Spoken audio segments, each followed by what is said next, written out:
నాగర్ కర్నూలు జిల్లా పరిధిలోని నల్లమల అటవీ ప్రాంతంలో 123 చెంచు పెంటలున్నాయి. ఇందులో 10,000 మంది చెంచులు జీవనం సాగిస్తున్నారు. మైదాన ప్రాంతాల కంటే రెట్టింపు స్థాయిలో నల్లమలలో ఉష్ణోగ్రతలు పడిపోయాయి. దీంతో చలి ధాటికి చెంచులు విలవిలలాడుతున్నారు. సాధారణంగానే నల్లమల అటవీ ప్రాంతంలో చలి తీవ్రత ఎక్కువగా నమోదవుతుంది. ఈసారి చలి ప్రభావం ఇంకింత ఎక్కువగా కనిపిస్తోంది. గుడిసెల్లో నివసించే వీరికి చలిని తట్టుకునే ఇంటి నిర్మాణం లేకపోవడం వల్ల చిగురుటాకుల్లా వణికిపోతున్నారు. చంటి పిల్లల దగ్గర నుంచి యువకులు వృద్ధుల దాకా చలి తీవ్రతకు బలవుతున్నారు. కప్పుకోవడానికి దుప్పట్లు లేక చలికి గజగజ వణికిపోతున్నారు. చిరిగిన దుప్పట్లతోనే ఏళ్ల తరబడి కాలం గడుపుతున్నారు. దోమతెరలు అంతంత మాత్రమే. చలి తీవ్రత, వాతావరణంలో చోటు చేసుకుంటున్న మార్పులతో చెంచులు విషజ్వరాల పాలవుతున్నారు.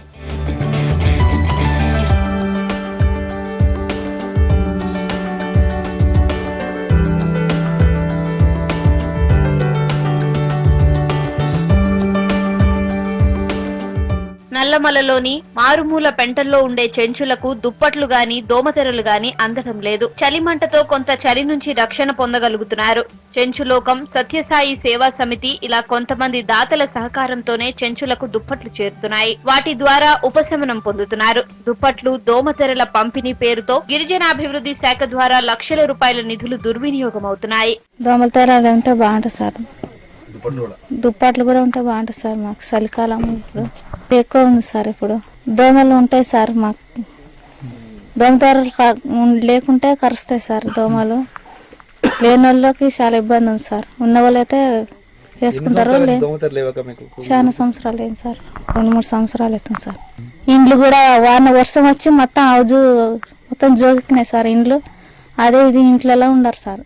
బాలింతలు కూడా డేంజర్ వెళ్ళా సార్. ఎలుగు ఉంటుంది. ఇంకా ఫామ్లో అయితే అంటదే ఉంటుంది.